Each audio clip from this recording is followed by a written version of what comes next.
ಹೇಳಿದಳು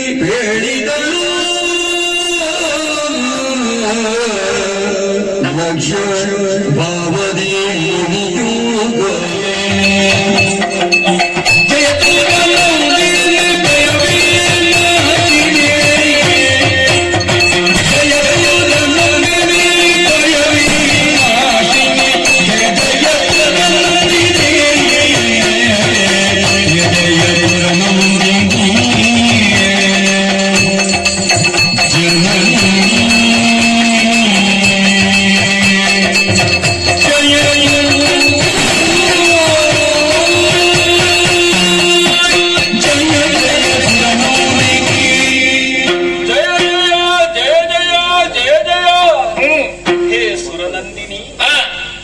ಗೋವು ಅಂದ್ರೆ ನಮಗೆ ಪೂಜ್ಯವಾದಂತಹ ಒಂದು ಜೀವಿ. ಸರಿ, ಗೋ ಮಾತೆ ಎಂದು ನಾವೆಲ್ಲರೂ ಕೊಂಡಾಡುತ್ತಾ ಇದ್ದಾರೆ. ಶೃಂಗ ಮೂಲದಲ್ಲಿ ಬ್ರಹ್ಮ ವಿಷ್ಣು, ಕೊಂಬಿನ ತುದಿಯಲ್ಲಿ ಸರ್ವ ತೀರ್ಥಗಳು, ಕಣ್ಣುಗಳಲ್ಲಿ ಸೂರ್ಯಚಂದ್ರರು, ಕಿವಿಗಳಲ್ಲಿ ಅಶ್ವಿನಿ ದೇವತೆಗಳು, ಹಣೆಯಲ್ಲಿ ಪರಮೇಶ್ವರ, ಹಣೆಯ ತುದಿಯಲ್ಲಿ ಪಾರ್ವತೀ ದೇವಿ, ಮೂಗಿನಲ್ಲಿ ಕಾರ್ತಿಕೇಯ, ತುಟಿಗಳಲ್ಲಿ ಪ್ರಾತಃ ಸಾಯಂ ಸಂಧ್ಯೆಗಳು, ಹಲ್ಲುಗಳಲ್ಲಿ ವಾಯು, ಕಂಠದಲ್ಲಿ ದೇವೇಂದ್ರ, ಬೆನ್ನಿನಲ್ಲಿ ಏಕಾದಶ ರುದ್ರರು, ಉದರದಲ್ಲಿ ಭೂಮಿ, ಸ್ತನದಲ್ಲಿ ಚತುರ್ವೇದಗಳು, ಹಾಲಿನಲ್ಲಿ ಸರಸ್ವತೀ ದೇವಿ, ಕಾಲಿನಲ್ಲಿ ಧರ್ಮ. ಇಂತಹ ಮಹತ್ವಪೂರ್ಣವಾದ ಈ ಪ್ರಪಂಚವೇ ತನ್ನೊಳಗೆ ಐಕ್ಯವಾದಂತಹ ಗೋಮಾತೆಯನ್ನು ನಾವು ಬಹಳ ಗೌರವದಿಂದ ಪೂಜಿಸುತ್ತೇವೆ. ಹೆತ್ತ ತಾಯಿ ತನ್ನ ಮಗುವಿಗೆ ಕೆಲವು ತಿಂಗಳು ಮಾತ್ರ ಹಾಲು ಕೊಡುತ್ತಾಳೆ. ಸರಿ, ಆದರೆ ಗೋಮಾತೆ ಹಾಗಲ್ಲ. ಹುಟ್ಟಿದಂದಿನಿಂದ ಸಾಯುವ ತನಕ ಮನುಷ್ಯನಿಗೆ ಹಾಲನ್ನಿತ್ತು ಆಕೆ ಪೊರೆಯುತ್ತಾಳೆ. ಹೌದು. ಆದ್ದರಿಂದ ಓ ಗೋಮಾತೆ, ನಿನ್ನ ಅನುಗ್ರಹಕ್ಕಾಗಿ ನಿನ್ನ ಚರಣಾರವಿಂದಗಳಿಗೆ ವಂದಿಸುತ್ತೇನೆ. ಜಯ ಜಯ ಜಯ ಜಯ ಜಯ ಜಯ. ಜಾಬಾಲಿ ಬಿಡಪ್ಪ. ಪ್ರಪಂಚವಾದ ಮಟ್ಟಲೋಕವನ್ನು ತೊರೆದು ಭೋಗ ಭೂಮಿಯಾದಂತಹ ಸ್ವರ್ಗಲೋಕವನ್ನು ಪ್ರವೇಶ ಮಾಡಿ ನೇರವಾಗಿ ನಂದನವನಕ್ಕೆ ಬಂದು ನಂದಿನಾದಂತನನ್ನು ಪೂಜಿಸ್ತಾ ಇದ್ದೇನೆ, ಅರ್ಚಿಸ್ತಾ ಇದ್ದೇನೆ.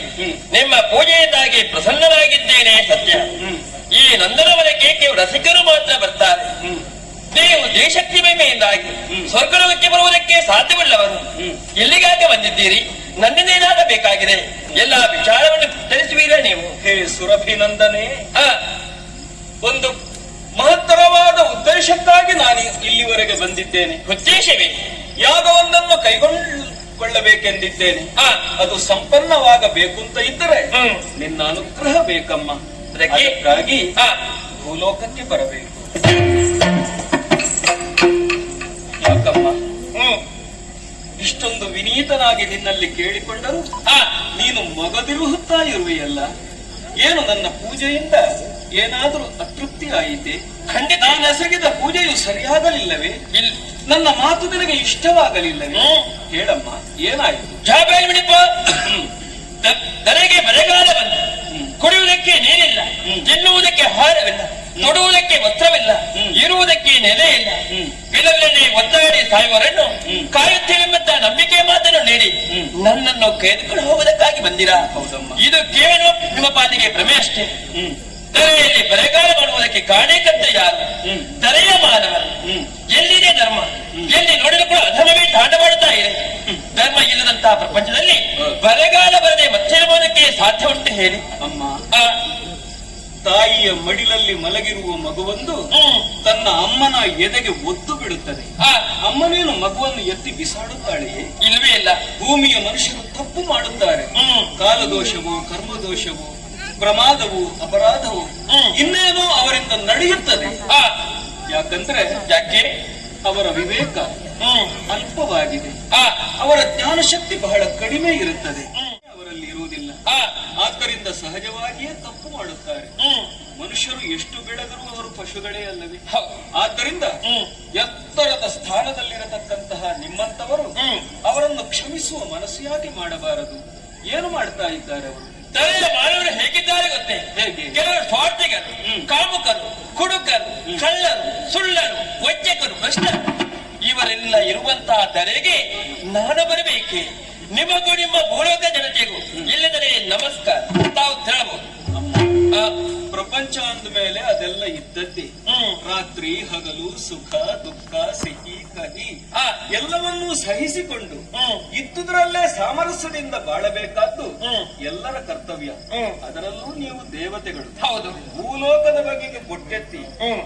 ಬೆಟ್ಟು ತೋರಿಸಿ ಆ, ಸುಳ್ಳು ಕಳವು ಇತ್ಯಾದಿ ಎಲ್ಲ ಹೇಳಿದ್ರಲ್ಲ, ಆ, ಈ ಸ್ವರ್ಗದಲ್ಲಿ ಇರದ್ದು ಭೂಮಿಯಲ್ಲಿ ಏನುಂಟಮ್ಮ? ಸಾವಿರ ಕಥೆಯನ್ನು ಬೇಕಾದ್ರೆ ನೆನಪಿಸಿ ನಿಮಗೆ.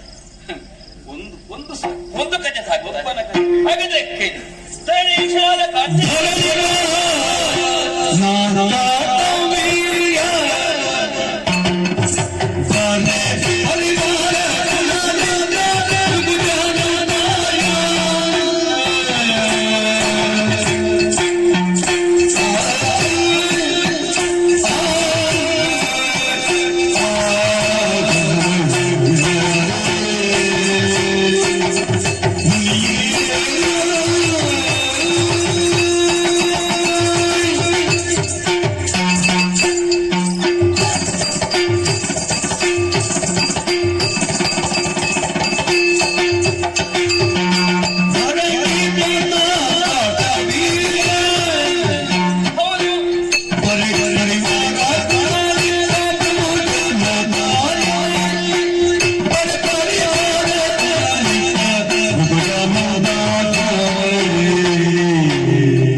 ಧರೆಗೆ ಬರಬೇಕು.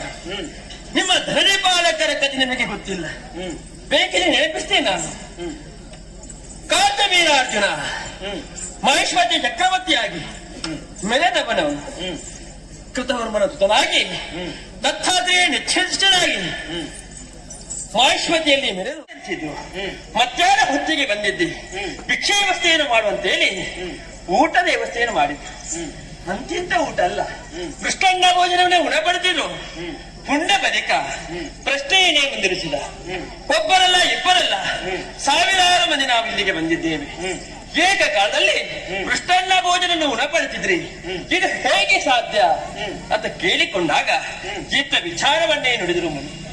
ದೇವದತ್ತವಾಗಿ ಪಡೆದಂತಹ ಕಪಿಲೇ ಸಹಾಯದಿಂದಾಗಿ ನಿಮಗೆಲ್ಲರಿಗೂ ಊಟ ಬಡಿಸಿದ್ದೇನೆ. ಇದನ್ನು ತಿಳಿದುಕೊಂಡಂತ ಅರಸನು ಕೆಟ್ಟ ಯೋಚನೆ ಮಾಡುವುದಕ್ಕೆ ಮುಂದಾದ. ಬಳಸಿರುವ ಕೈಗಳನ್ನು ಕಚ್ಚುವುದಕ್ಕೆ ಮುಂದಾದ. ಉಂಡ ಮನೆಗೆ ಕಣ್ಣಾಕುವುದಕ್ಕೆ ಹೇಸದವನು. ಆ ಕಪಿಲೆಯನ್ನು ಕೊಡಬೇಕೆಂದು ಆಗ್ರಹಿಸಿಕೊಂಡ. ಕೊಡುವುದಕ್ಕೆ ಸಾಧ್ಯವಿಲ್ಲ ಅಂತ ಹೇಳಿದಾಗ ಬಲವಂತವಾಗಿ ಕಪಿಲೆಯನ್ನು ಸೆಳೆದೊಯ್ದ. ನೋಡಿದ ಸ್ವಾಮಿ, ಆ ಧರಣಿ ಪಾಲಕನು ಪ್ರಜೆಯನ್ನು ರಕ್ಷಣೆ ಮಾಡಬೇಕಾದಂತ ಅರಸ ಪ್ರಜಾ ಪೀಡಕನಾಗಿ ಮುಂದುವರಿದಕ್ಕೆ ಸಾಧ್ಯವಾಯಿತು.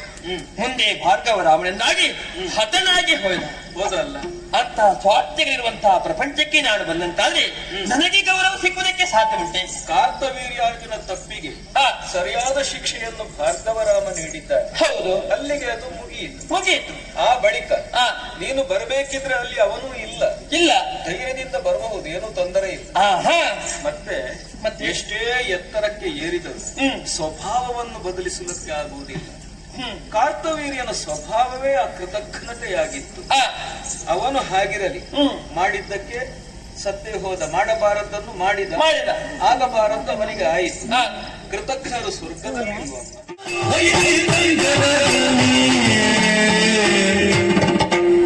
ಹೌದಾ?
ತನ್ನ ಎಲೆಯಲ್ಲಿ ಕುಂಬಳಕಾಯಿಯನ್ನು ಇಟ್ಟುಕೊಂಡು ಮತ್ತೊಬ್ಬರ ಎಲೆಯ ಸಾಸಿವೆಯನ್ನು ತೋರಿಸಬಾರದಮ್ಮ. ಯಾಕೆ ಮಾತು? ಈ ಸ್ವರ್ಗದ ಲೋಕದಲ್ಲೇ ಒಬ್ಬ ದೊಡ್ಡ ಕೃತಜ್ಞ ಇದ್ದಾನೆ. ಯಾರವನು? ಅವನು ನಿಮ್ಮೆಲ್ಲರ ಅರಸ, ನಮ್ಮೆಲ್ಲರ ಅರಸ. ಸುರಪೀಠವನ್ನು ಅಲಂಕರಿಸಿಕೊಂಡಿದ್ದಾನೆ. ಅಂದ್ರೆ ದೇವೇಂದ್ರ ಮಾಡಿದಂತಹ ತಪ್ಪೊಂದನ್ನು ಎತ್ತಿ ಆಡುತ್ತಾ ಇದ್ದೇನೆ. ಹೇಗೆ? ಯಾವ ತಪ್ಪು ಮಾಡಿದವನು? ಹೇಳಬೇಕೆಂಬ ಉದ್ದೇಶದಿಂದ ಅಲ್ಲ, ಮತ್ತೆ ನೀನು ಆಡಿದಂತಹ ಮಾತಿಗೆ ಪ್ರತಿಯಾಗಿ ಇಲ್ಲೂ ಅಂತವರು ಇದ್ದಾರೆ ಎಂಬುದನ್ನು ನೆನಪಿಸುವುದಕ್ಕಾಗಿ ಅಷ್ಟೇ. ಓಹೋ. ದೇವೇಂದ್ರ ಒಮ್ಮೆ ಪ್ರಹ್ಲಾದನಲ್ಲಿ ಶಿಷ್ಯವೃತ್ತಿಯನ್ನು ಅನುಭವಿಸಿದ್ದ. ಜ್ಞಾನಯೋಗದ ಬಗೆಗೆ ಅನೇಕ ವಿಚಾರಧಾರೆಗಳನ್ನು ಆತನಿಂದ ಸಂಗ್ರಹಿಸಿಕೊಂಡಿದ್ದ. ಅವನ ಅರಮನೆಯಲ್ಲೇ ಇದ್ದಂತಹ ಆತ ಕೊನೆಗೆ ಮಾಡಿದ್ದೇನು? ಏನ್ ಮಾಡಿದ? ಆತನ ಶೀಲವನ್ನೇ ಅಪಹಾರ ಮಾಡಿ ಅವನನ್ನು ಜೀವಚ್ಛವನ್ನಾಗಿ ಮಾಡಲಿಲ್ಲವೇ? ಇದು ಸರಿಯೇ? ದೇವೇಂದ್ರನೇ ತಪ್ಪು ಮಾಡಿದ್ದಾನಂತೆ. ಯಾಕೆ? ಕಾರ್ತವೀರ್ಯನೇನು ಮಹಾ ಸ್ವಾಮಿ, ದೇವೇಂದ್ರ ಯಾಕೆ ಮಾಡಿದ? ತನಗಾಗಿ ಮಾಡಿದಲ್ಲ, ತಮ್ಮ ದೇವಲೋಕವನ್ನು ಉಳಿಸಬೇಕೆಂಬ ಉದ್ದೇಶದಿಂದಾಗಿ ಈ ಕಾರ್ಯವನ್ನು ಎಸಗಿದ್ದಾನೆ. ಆ ಪ್ರಹ್ಲಾದರಿಂದಾಗಿ ದೇವಲೋಕದ ವರ್ಚಸ್ಸು ಕುಗ್ಗುವುದಕ್ಕೆ ಮುಂದಾಯಿತು. ದೇವಲೋಕವನ್ನು ಉಳಿಸಬೇಕೆಂಬ ಉದ್ದೇಶದಿಂದಾಗಿ ರಾಕ್ಷಸ ಕುಮಾರನ ಶೀಲವನ್ನೇ ಕಸದಿ ಬಿಟ್ಟ. ಅಲ್ಲ, ಇದರಲ್ಲಿ ತಪ್ಪೇನು ಬಂತು? ಅದು ಒಂದು ಮತ್ಸರ ಅಲ್ವಾ? ಈಗ ಪ್ರಹ್ಲಾದ ಯಾರಿಗಾದರೂ ತೊಂದರೆಯನ್ನು ಉಂಟು ಮಾಡಿದವನ? ಮಾಡಲಿಲ್ಲ. ಪರಮ ಹರಿಭಕ್ತ. ಹೌದು. ಆ ಹರಿಯೇ ಆತನಿಗೆ ಒಲಿದಿದ್ದಾನಂತೆ. ಇನ್ನು ಆತನ ವರ್ಚಸ್ಸು ಹೆಚ್ಚಾಗುತ್ತದೆ ಅಂತ ಹೇಳಿಕೊಂಡು ದೇವೇಂದ್ರ ಈ ರೀತಿ ಮಾಡುವುದು ತಪ್ಪು ಅಂತ ನಿನಗೆ ಅನಿಸುವುದಿಲ್ಲವೇ ತಾಯಿ? ರಾಕ್ಷಸರು ಯಾವ ರೀತಿ ಇದ್ದಾರೆ ಎಂಬಂತ ವಿಚಾರವನ್ನು ತಿಳಿಯುವುದಕ್ಕೆ ಕಷ್ಟವಾಗ್ತದೆ. ಅದಕ್ಕಾಗಿ ಈ ಕಾರ್ಯವನ್ನು ಎಸಗಿದ್ದಾನೆ. ಸ್ವಾಮಿ, ಅವನ ವಿಚಾರ ಬಿಟ್ಟು ಬೇಡಿ. ನಿಮ್ಮ ದರೆಯಲ್ಲಿ ಕುಡುಕರಿದ್ದಾರೆ ಗೊತ್ತಾ? ಹೌದಾ? ಎಲ್ಲಿ?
ಆಗ್ತದೆ, ಹಾ.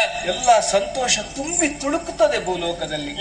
ಅಮ್ಮ, ಈಗ ಕರೆಯುವಿರಿ ಯಾರು? ಒಂದು ಮನಸ್ಸು ಮಾಡು. ನೀವು? ನಾನು ನಿಮ್ಮ ಬಗ್ಗೆ ನನಗೆ ಗೊತ್ತಿಲ್ವೇ? ಗಡ್ಡ ಬಿಟ್ಟಿದ್ದೀನಿ, ಹೌದು. ಕೈಯಲ್ಲಿ ಒಂದು ಜಪಸರ, ಬಾಯಲ್ಲಿ ಮಲಮಲ ಮಂತ್ರ, ದೊಡ್ಡ ಮರದ ಬುಡದಲ್ಲಿ ಕುಳಿತುಕೊಂಡು ಬಂದರಿಗೆ ಉಪದೇಶ ಮಾಡಬೇಕಾಗಿದ್ದವರು ಗಡ್ಡ ಬಿಟ್ಟಂತ ಗೊಡ್ಡು ಸನ್ಯಾಸಿಗಳು. ನಿಮ್ಮ ಮಾತನ್ನು ಕೇಳಿಕೊಂಡು ನಾನು ಬರುವುದೇ ಬರಲಾರೆ. ನಾವು ಬರೇ ತಪಸ್ಸು ಮಾಡುವುದು ಮಾತ್ರ ಅಲ್ಲ, ಮತ್ತೆ ಶಕ್ತಿಯನ್ನು ಸಮಾಜದ ಕಲ್ಯಾಣಕ್ಕೆ ವಿನಿಯೋಗಿಸುವುದು ಗೊತ್ತು. ಇಲ್ಲದಿದ್ರೆ ನಾನು ಇಲ್ಲಿವರೆಗೆ ಬರ್ತೇನೆ. ಓಹೋ, ಆ ಜನರ ಗೋಳನ್ನು ಕೇಳಿ ಅವರ ಆಕ್ರಂದವನ್ನು ಸಹಿಸಲಾರದೆ ಇಲ್ಲಿವರೆಗೆ ನಾನು ಓಡೋಡಿಕೊಂಡು ಬಂದಿದ್ದೆ. ಸರಿ, ಈಗ ನಾನು ಹೇಳಿದ್ದು ಆಗುದಿಲ್ವಾ? ನಾನು ಕರೆದ್ರೆ ಬರುವುದಿಲ್ಲ. ಅಮ್ಮ, ನೀನು ಕೂಡ ಋಷಿಯ ಮಗಳೇ. ಹೌದು. ನಿನ್ನ ಅಪ್ಪ, ನಿನ್ನ ಅಮ್ಮ ಸುರಭಿ ಇರಬಹುದು, ನಿನ್ನ ಅಜ್ಜ ಕಾಶ್ಯಪ ಮಹರ್ಷಿಗಳು. ಹೌದು. ಕೃಷಿ ಪರಂಪರೆಯಲ್ಲಿ ಹುಟ್ಟಿದಂತಹ ನೀನು. ಮತ್ತೆ ಹಸುಗಳಿಗೆ ಒಂದು ಒಳ್ಳೆಯ ಸ್ವಭಾವ ಉಂಟು. ಅವುಗಳಿಗೆ ಆಹಾರ ಕೊಡದಿರಲಿ, ಮನೆ ಯಜಮಾನ ಬಡಿಯಲಿ ಅಲ್ಲ, ಚೆನ್ನಾಗಿ ಸಾಕಲಿ, ಅದು ಹಾಲು ಕೊಡುವುದು ಕೊಟ್ಟೇ ಕೊಡುತ್ತದೆ. ಪರೋಪಕಾರಕ್ಕೆ ಒಂದು ಶ್ರೇಷ್ಠ ಉದಾಹರಣೆ ಹಸು. ಹೌದು ಅಲ್ವಾ? ತಮ್ಮ ಭೌತಿಕ ಬೆಳವಣಿಗೆಯನ್ನು ಬ್ರಾಹ್ಮಣರು ಹೇಗೆ ಬೆಳೆಸ್ತಾರೋ ಹಾಗೆ ದೈಹಿಕ ಬೆಳವಣಿಗೆಯನ್ನು ಪಶುಗಳು ಪೂರೈಸಿ ಬರಬೇಕಮ್ಮ. ಬರುವುದಿಲ್ಲ ಅಂತ ಹೇಳಿದ. ಸರಿ, ನಾನೊಬ್ಬ ಬಡ ಋಷಿ ಅಂತ ಇಟ್ಕೊಳ್ಳೋಣ. ಹೇಳಬೇಕಾದವರು ಹೇಳಿದ್ರೆ ನೀನು ಬರ್ತೀಯಲ್ಲ. ಯಾರು? ನಮ್ಮ ದೇವೇಂದ್ರ ಹೇಳಿದ, ನಾನು ಆಜ್ಞೆ ಮಾಡುವುದಕ್ಕೆ ಆಗುದಿಲ್ಲ, ಅವಳಾಗಿಯೇ ಬಂದ್ರೆ ಕರ್ಕೊಂಡು ಹೋಗಿ ಅಂತ. ಓಹೋ, ಸುರಪ್ಪ ಅವ ಹೇಳಿದ್ದು ಕೇಳುವುದಿಲ್ಲ. ಯಾರು? ದೇವೇಂದ್ರ ಹೇಳಿದ್ರು ಕೇಳುವುದಿಲ್ಲ. ದೇವೇಂದ್ರನಿಗೆ ಮಗನಿಗೆ ಸಮಾನ. ಮಗನ ಮಾತನ್ನು ಕೇಳಿಕೊಂಡು ಈ ನಂದಿನಿ ಬರುವುದೇ ಬರಲಾರೆ. ಅದಕ್ಕೆ ಬಹುಶಃ ಹಾಗೆ ಹೇಳಿದ್ದು. ನಿನ್ನ ಸ್ವಭಾವ ಗೊತ್ತಿದ್ದೇ ಅದನ್ನು ಹೇಳಿರ್ಬೇಕು. ಈ ಹಠಮಾರಿ ಮಕ್ಕಳಲ್ಲಿ ಯಾರು ಮಾತಾಡ್ಲಿಕ್ಕೆ ಹೋಗುದಿಲ್ಲ ಅಲ್ವಾ? ಈಗ ಹಠ ಆಯ್ತಾ? ನೀವು ಮತ್ತೆ ತಡ ಮಾಡುದು ಅಲ್ಲ, ಅದಕ್ಕಾಗಿಯೇ ದೇವೇಂದ್ರ ನೀವೇ ಕೇಳಿ ಅಂತ ಹೇಳಿದ್ದಿರ್ಬೋದು. ಅವನ ಮಾತು ಅವನಿಗೆ ಗೊತ್ತುಂಟು, ಅವನಿಗೆ ಗೊತ್ತಾಗಿದೆ. ಅವನಿಗೆ ಗೊತ್ತುಂಟು ನಾನು ಹೋಗುದಿಲ್ಲ ಅಂತ. ಒಂದು ಕೆಲಸ ಮಾಡೋಣ. ಯಾರು?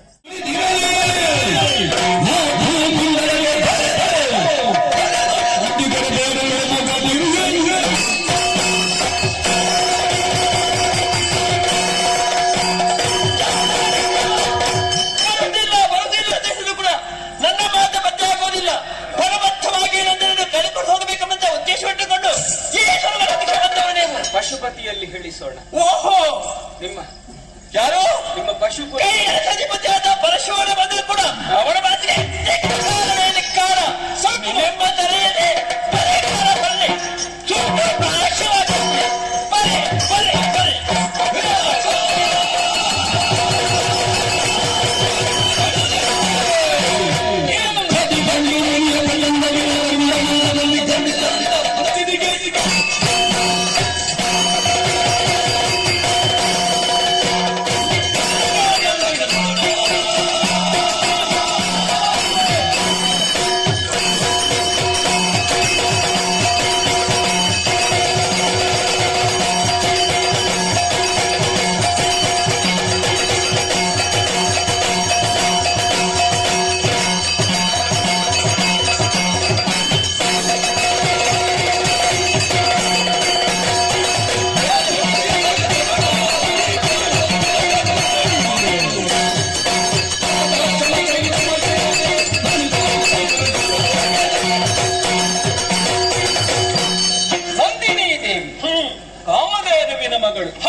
ವಿಶಾಲ ಮನೋಭಾವದವಳು.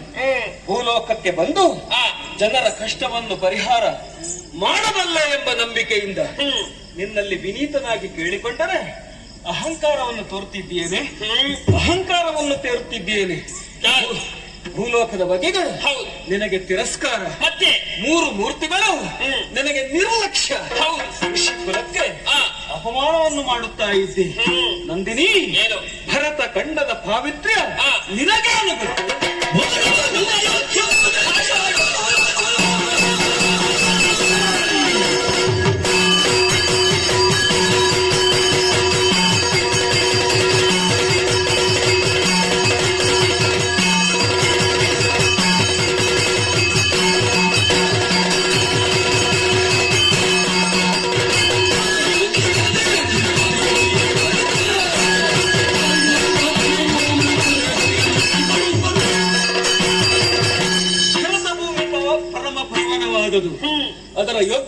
ತಿಳಿಯುವುದಕ್ಕೆ ಆ, ನಿನಗೆಲ್ಲಿದೆ ಯೋಗ್ಯತೆ? ಅಗತ್ಯ ನಿನಗೆ ನಂದಿನಿ ದೇವಿ ಏನು?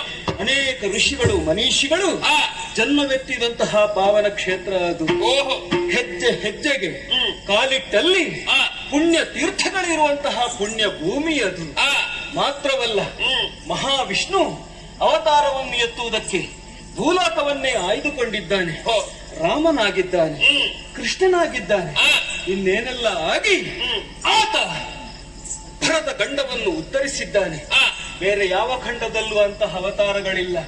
ಪರಮ ಪಾವನವಾದ ಪುಣ್ಯ ಭೂಮಿಯಾದ ಆ, ಭರತ ಖಂಡವನ್ನು ಮಾತು ಮಾತಿಗೂ ಅವಹೇಳನಕಾರಿ ಮಾತುಗಳಿಂದ ಹೌದು, ಜರೆಯುತ್ತಾ ಇದ್ದೀಯಲ್ಲೇ ನಾಶವಾಗಿ ಹೋಗಿದೆ. ಭೂಮಿ ನಾಶವಾಗುವುದು ಹೌದು, ಎಂದಿಗಾದರೂ ಉಂಟೆ. ಆ, ಅದು ಶಾಶ್ವತವಾದ್ದು. ಓಹೋ, ಯಾಕೆ ಗೊತ್ತಾ? ಅಲ್ಲಿ ಋಷಿಗಳ ತಪಶಕ್ತಿ ಇದೆ. ಆಹಾ, ಆದ ಕಾರಣ ಭೂಲೋಕಕ್ಕೆ ಯಾವ ತೊಂದರೆಯೂ ಉಂಟಾಗುವುದಿಲ್ಲ. ದೇವ ದೇವಿಯರ ಅನುಗ್ರಹ ಇದೆ. ಆದ್ದರಿಂದ ಭೂಲೋಕ ನಾಶವಾಗುವುದೇ ಇಲ್ಲ.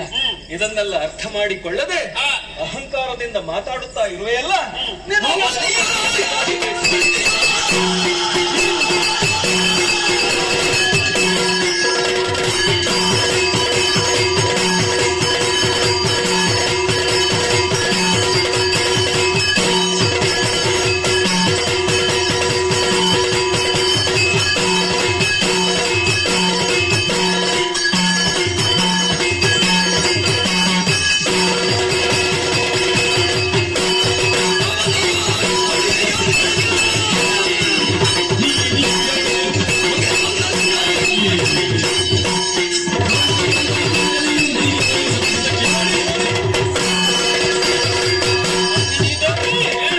ನಿನ್ನಂತಹ ಅಹಂಕಾರ ಇರುವವಳು ಆ, ಈ ಸ್ವರ್ಗಲೋಕದಲ್ಲಿ ಇರುವುದಕ್ಕೆ ಖಂಡಿತವಾಗಿಯೂ ಅರ್ಹಳಲ್ಲ. ಯಾಕೆ? ಎತ್ತರದ ಸ್ಥಾನದಲ್ಲಿ ಇರುವವರು ವಿಶಾಲ ಮನೋಭಾವದಿಂದ ಕೂಡಿರಬೇಕು. ಒಂದು ವೇಳೆ ಭೂಲೋಕದವರು ತಪ್ಪು ಮಾಡಿದರೂ ಅದನ್ನು ಕ್ಷಮಿಸುವಂತಹ ಪ್ರವೃತ್ತಿ ನಿಮ್ಮಲ್ಲಿರಬೇಕು. ಕಾಲದಿಂದ ಚೋದಿತರಾಗಿ ಕರ್ಮದಿಂದ ಸೆಳೆಯಲ್ಪಟ್ಟು ಭೂಮಿಯಲ್ಲಿ ಮನುಷ್ಯರು ತಪ್ಪು ಮಾಡುತ್ತಾರೆ. ನಡೆಯುವವರು ಎಡವದೆ ಕುಳಿತವರು ಎಡವುವರೆ. ಆದ ಕಾರಣ ಅವರ ಬಗ್ಗೆ ಇಷ್ಟೊಂದು ದೊಡ್ಡ ಮಾತುಗಳನ್ನಾಡುತ್ತಾ ಭೂಲೋಕವನ್ನು ನಿರ್ಲಕ್ಷಿಸುವುದರೊಂದಿಗೆ ನಿನ್ನ ಅಹಂಕಾರವನ್ನು ನೀನು ಪ್ರದರ್ಶಿಸುತ್ತಾ ಇದ್ದೆ. ನಿನಗೆ ತಕ್ಕ ಶಾಸ್ತಿ ಆಗಲೇಬೇಕು, ನಿನಗೆ ತಕ್ಕ ಶಾಸ್ತಿ ಆಗಲೇಬೇಕು. ನೀನು ಭೂಲೋಕದಲ್ಲಿ ನದಿಯ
ಒಂದಿಪೆ ಮುನಿಬಲ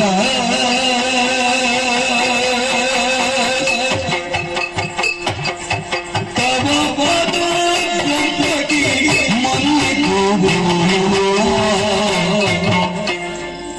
ಒಂದಿಪೆ ಮುನಿಬಲ ತವ ಪದ ಗಂಗಟಿ ಮುಂದ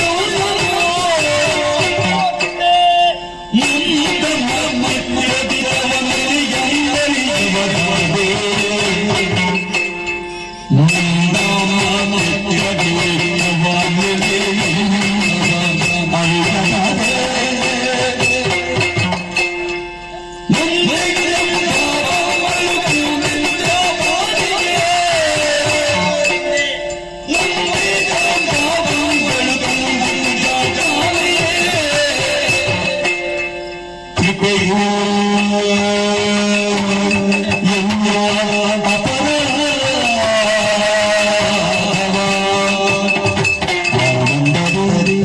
ಶಮಿತೋ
ಸ್ವರ್ಗದಲ್ಲಿ ಸಕಲ ಸುಖವನ್ನು ಉಂಡಂತ ನನಗೆ ನೀವು ತಲೆಗೆ ಬರಬೇಕಂತ ಕೇಳಿಕೊಂಡಾಗ ನಿಮ್ಮನ್ನು ನಿಂದಿಸಿದೆ, ಎಚ್ಚರಿದೆ, ಭಂಗಿಸಿದೆ.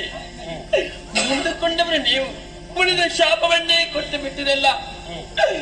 ಸ್ವರ್ಗಲೋಕದಲ್ಲಿ ಇರಬೇಕಂತ ನಾನು ತಲೆಗೆ ಬರಬೇಕೆ, ನದಿ ಹಾಗೆ ಹರಿದು ಸಾಗಬೇಕೆ? ತಂದೆ, ನಿಮ್ಮ ಮಗಳಾದಂತ ನನ್ನಿಂದ ತಪ್ಪಾಯಿತು. ಆ ತಪ್ಪನ್ನು ಮನ್ನಿಸಬೇಕಾದದ್ದು ನೀವು. ಕೊಟ್ಟಂತಹ ಶಾಪವನ್ನು ಹಿಂದಕ್ಕೆ ತೆಗೆದು ನನ್ನನ್ನು ಉತ್ತರಿಸಬೇಕು, ಅನುಗ್ರಹಿಸಬೇಕು, ಅನುಗ್ರಹಿಸಬೇಕು. ಮಗಳೇ ಮುಂದಿನ ಹೇಳಮ್ಮ.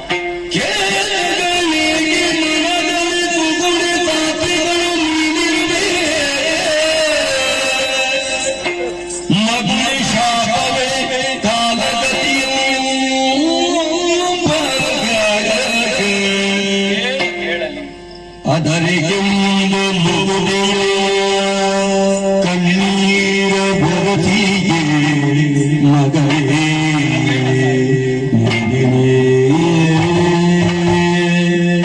ತುಂಬಿದ ಸಿದ್ಧಿಯಿಂದ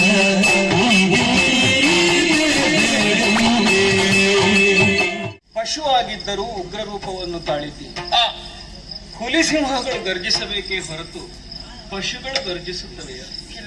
ಸಾಧುವಾದ ವ್ಯಕ್ತಿಯನ್ನು ಕಂಡ್ರೆ ಪಾಪ ಅವ ಹಸುವಿನ ಹಾಗೆ ಅಂತ ಹೇಳೋದು.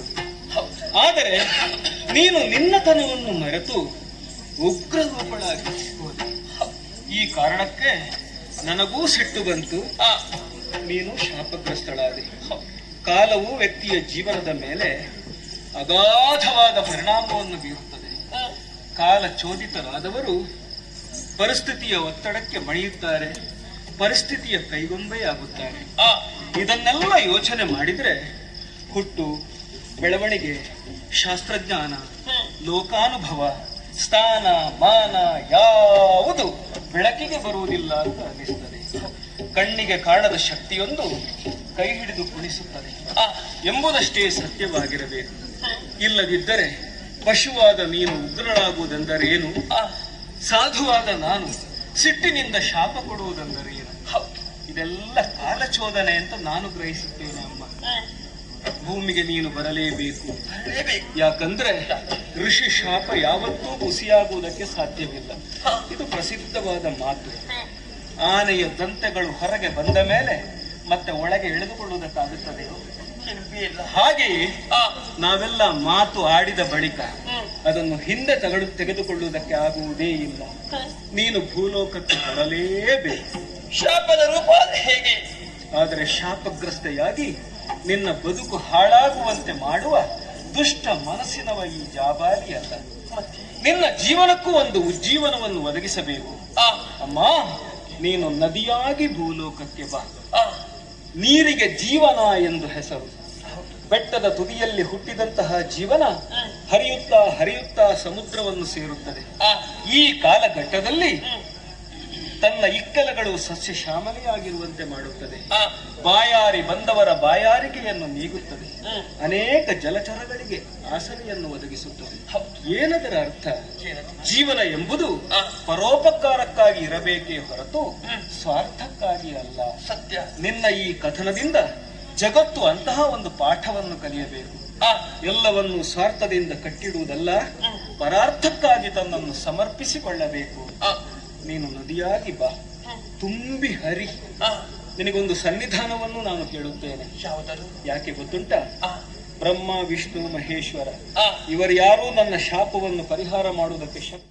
ಆ, ಅವಳು ಮನಸ್ಸು ಮಾಡಿದ್ರೆ ಶಾಪ ಪರಿಹಾರ ಆಗುತ್ತದೆ. ಸರಿ. ನದಿಯಾಗು, ಆ. ತುಂಬಿ ಹರಿ, ಹ್ಮ್. ತಿಳಿ ಜಲದಿಂದ ಕಂಗೊಳಿಸು. ಆ. ಅಲ್ಲಿ ಬಂದು ಮಿಂದವರ ಪಾಪವನ್ನು ಪರಿಹಾರ ಮಾಡಬೇಕು. ನೀನಾಗಲೇ ಹೇಳಿದ್ಯಲ್ಲ, ಹೌದು. ಭೂಲೋಕ ಹಾಗೆ ಹೀಗೆ ಅಂತ. ಆ. ತೀರ್ಥ ಕ್ಷೇತ್ರದಲ್ಲಿ ಮಿಂದವರ ಆ. ಸರ್ವ ಪಾಪಗಳು ಪರಿಹಾರವಾಗುತ್ತದೆ. ಸರಿ. ತೀರ್ಥದ ಶಬ್ದವೇ ಅದು. ಆ.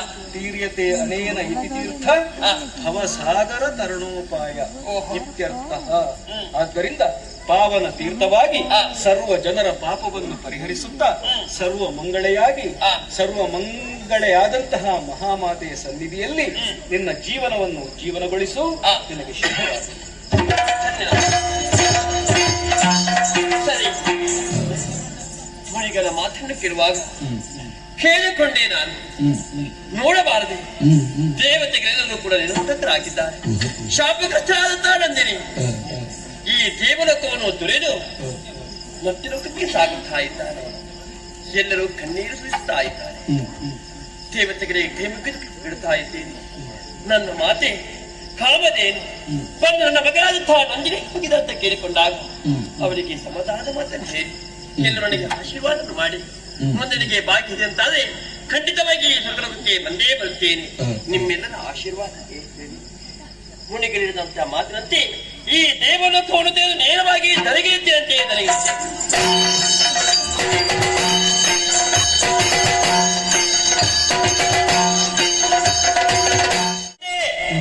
ಹಿಮಗಿರಿಯ ತಪ್ಪಲ ಪ್ರದೇಶ ಭಕ್ತಿಯಿಂದ ನಂಬಿಕೆಯನ್ನು ಪ್ರಾರ್ಥಿಸುವುದಕ್ಕಾಗಿ ವಿಧದಿಂದ ವಿಧದ ರೀತಿಯಲ್ಲಿ ಪೂಜಿಸ್ತಾ ಇದ್ದೇನೆ. ಜಯ ಜಯ ಜಯ ಜಯ ಜಯ.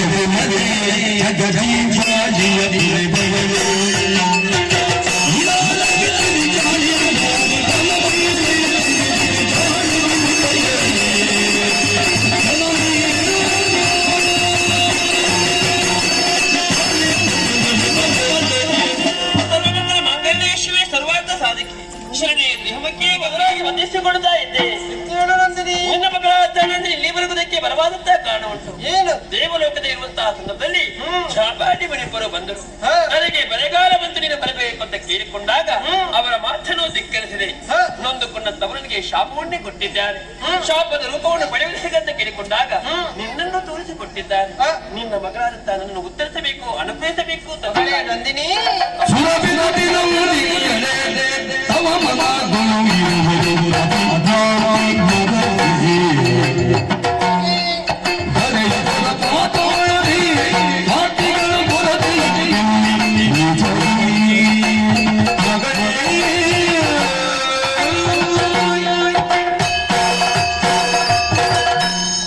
ನಂದಿನಿ ಜಾಪಾನಿಯ ಶಾಪದಿಂದಾಗಿ ಆ, ನೀನು ಬೇಸತ್ತು ಹೋಗಿದ್ದೀಯ. ಹೌದು ತಾಯಿ. ಚಿಂತೆಗೊಳಗಾಗಬೇಡ. ಹಾ.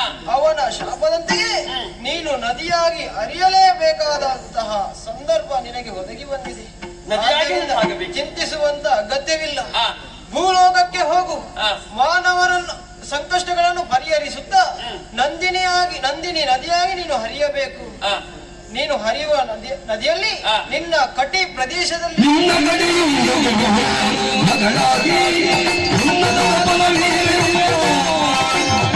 ನಾನು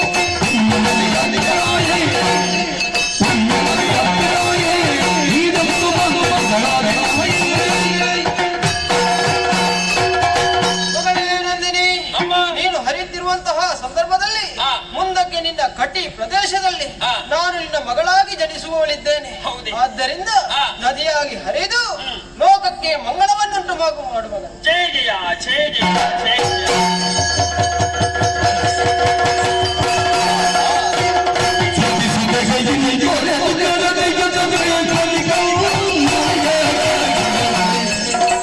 Thank you.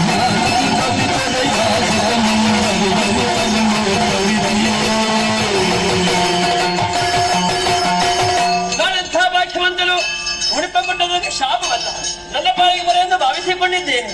ಪುಣ್ಯ ದಿನದಿಂದಾಗಿ ನದಿಯಾಗಿ ಹರಿದು ಸಾಗಬೇಕಾಗಿ ಸತ್ಯ. ಲೋಕಮಾತೆಯಾದಂತ ಜಗತ್ ಅಂಬಿಕೆ ನನಗೆ ಸ್ತುತಿಯಾಗಿ ಇರುವುದಕ್ಕೆ ಸಾಧ್ಯವುಂಟಂತೆ. ಈ ವಿಚಾರವನ್ನು ಕಂಡಾಗ ಮನಸ್ಸಿಗೆ ಸಂತೋಷವಾಯಿತು. ಆದರೆ ಪುಣ್ಯ ದಿನದಿಂದಾಗಿ ನದಿಯಾಗಿ ಹರಿದು ಸಾಗಬೇಕು. ಆ ಪುಣ್ಯ ದಿನದ ನಿರೀಕ್ಷೆ ನಾನಿದ್ದೇನೆ. ಮುಂದಕ್ಕೆ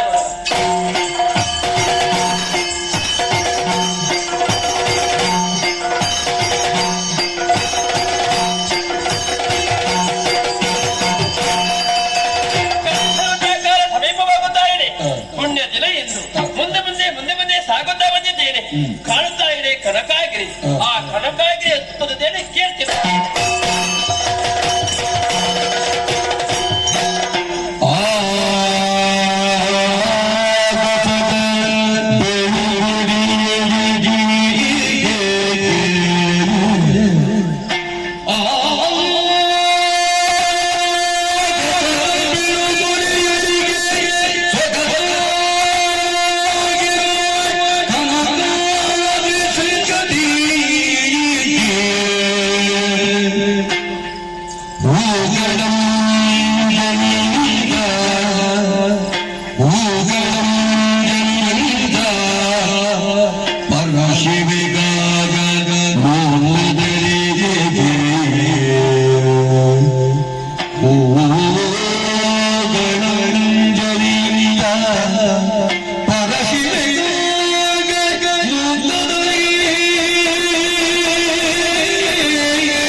ಭಕ್ತಿಯಿಂದ ಅಂಬಿಕೆಯನ್ನೇ ದರ್ಶನೀಕರಿಸಿಕೊಂಡೆ.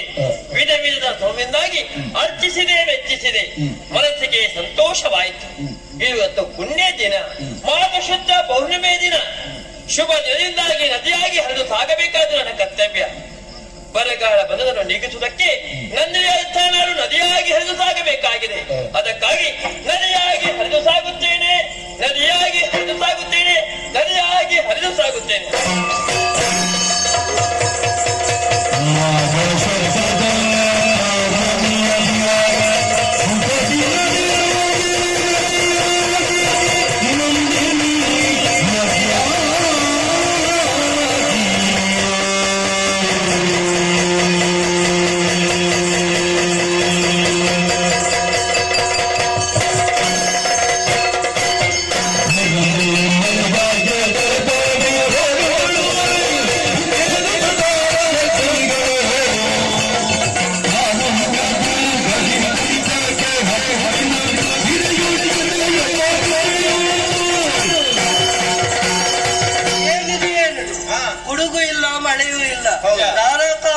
ನೀರು ಹರಿದು ಬರುತ್ತಾ ಇದೆ.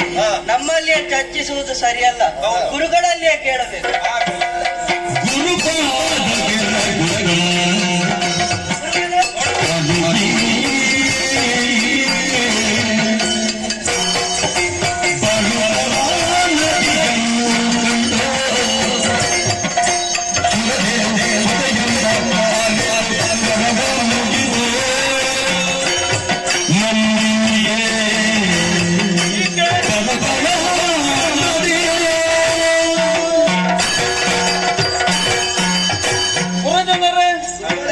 ನೋಡಿದಿರಾ ತುಂಬಿ ಹರಿಯುತ್ತಾ ಇದ್ದಾಳಲ್ಲ, ನನ್ನ ಪಾದವನ್ನೇ ತೊಳೆಯುತ್ತಿದ್ದಾಳೆ. ಇವಳೇ ನಂದಿನಿ.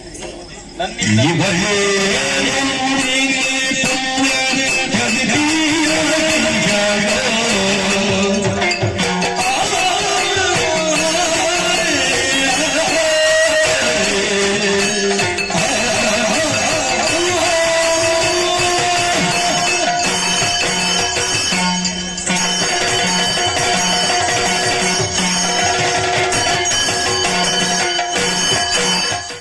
ಚರಿತೆ ಪರಮ ಪಾವನಿ. ತನ್ನಲ್ಲಿ ಮಿಂದವರ ಸಕಲ ಪಾಪಗಳನ್ನು ಪರಿಹಾರ ಮಾಡಿ ಶ್ರೀದೇವಿಯ ದರ್ಶನವನ್ನು ಮಾಡಿಸುವಂತಹ ಪರಮ ಪುನೀತ ಈಕೆ. ಇವಳಿಂದಲೇ ನಮಗೆ ದೇವಿಯ ದರ್ಶನವಾಗಿದೆ. ನಮಗೆ ಮಾತ್ರವಲ್ಲ, ಯಾರು ನಂದಿನಿಯ ಬಳಿಗೆ ಹೋಗಿ ಆ ಪುಣ್ಯ ಜಲದಲ್ಲಿ ಸ್ನಾನ ಮಾಡುತ್ತಾರೋ ಅವರಿಗೆಲ್ಲ ದೇವಿಯ ಅನುಗ್ರಹವಾಗುತ್ತದೆ. ನಾನಲ್ಲಿಗೆ ಹೋಗಿ ಆಕೆ ಭೂಲೋಕಕ್ಕೆ ಇಳಿಯುವಂತೆ ಮಾಡಿದ್ದೇನೆ. ಇನ್ನು ಯಜ್ಞ ಯಾಗಾದಿಗಳಿಗೆ ಯಾವ ತೊಂದರೆಯೂ ಇಲ್ಲ. ನೀವು ಮಾಡತಕ್ಕಂತಹ ಕೃಷಿಯ ಕಾಯಕಕ್ಕೆ ಯಾವ ಅಡ್ಡಿ ಆತಂಕಗಳೂ ಇಲ್ಲ. ಹಿಂದಿನಂತೆ ನೆಮ್ಮದಿಯ ಜೀವನವನ್ನು ನಡೆಸುವುದಕ್ಕೆ ಪ್ರಕೃತಿ ಅನುಕೂಲವಾಗಿದೆ. ಆದರೆ ಸತ್ಯ, ಧರ್ಮ, ನೀತಿ, ದೇವರ ಮೇಲೆ ಭಕ್ತಿ ಇವೆಲ್ಲವೂ ಬೇಕಾಗಿದೆ. ಅದು ಬಿಟ್ಟರೆ ಪಂಚಾಂಗವಿಲ್ಲದ ಮನೆಯ ಹಾಗೆ ಈ ಲೋಕ ಇರುವುದಕ್ಕೆ ಸಾಧ್ಯ. ಋಷಿಯಾಗಿ ನನ್ನ ಕರ್ತವ್ಯವನ್ನು ನಾನು ಮಾಡಿದ್ದೇನೆ. ಇದೇ ಋಷಿ ಧರ್ಮ. ಕಾಲೇ ವರ್ಷತು ಪರ್ಜನ್ಯ ಪೃಥ್ವೀ ಸಸ್ಯಶಾಲಿನಿ ದೇಶೋಯಂ ಕ್ಷೋಭರಹಿತ ಸಜ್ಜನಾ ಸಂತು ನಿರ್ಭಯ. ಏನಿದೆ ಈ ಪ್ರಾರ್ಥನೆಯಲ್ಲಿ? ಕಾಲ ಕಾಲಕ್ಕೆ ಮಳೆಯಾಗಲಿ, ಭೂಮಿ ಹಸಿರಾಗಲಿ, ಎಲ್ಲರಿಗೂ ಆಹಾರ ಸಿಕ್ಕಿ ಸಂತೋಷದಿಂದ ಎಲ್ಲರೂ ಬಾಳುವಂತಾಗಲಿ, ಸಜ್ಜನರು ನಿರ್ಭಯದಿಂದ ಬದುಕುವಂತಾಗಲಿ. ಇಷ್ಟೇ ಹೊರತು ಯಾವ ಮತ ಇದೆ, ಯಾವ ಪಂಥ ಇದೆ, ಯಾವ ದೇವತಾ ಮೂರ್ತಿಯ ಆರಾಧನೆ ಇದೆ, ಯಾವುದೂ ಇಲ್ಲವಲ್ಲ. ಇಂತಹ ಒಂದು ಶ್ರೇಷ್ಠ ಋಷಿ ಧರ್ಮ ಯಾವ ದೇಶಕ್ಕೆ ಬೇಡ, ಯಾವ ಸಮಾಜಕ್ಕೆ ಬೇಡ, ಯಾವ ಜನಾಂಗಕ್ಕೆ ಬೇಡ. ಅಂತಹ ಧರ್ಮದಿಂದ ಲೋಕಕ್ಕೆ ಯಾವತ್ತೂ ಕಲ್ಯಾಣವಾಗುತ್ತದೆ. ಕಲ್ಯಾಣವಾಗಲಿ ಎಂದು ಹಾರೈಸುತ್ತಾ ನಾನು ತಪಸ್ಸಿಗಾಗಿ ತೆರಳುತ್ತೇನೆ. ನೀವು ನಿಮ್ಮ ನಿಮ್ಮ ಕಾಯಕ ನಿರತರಾಗಿ.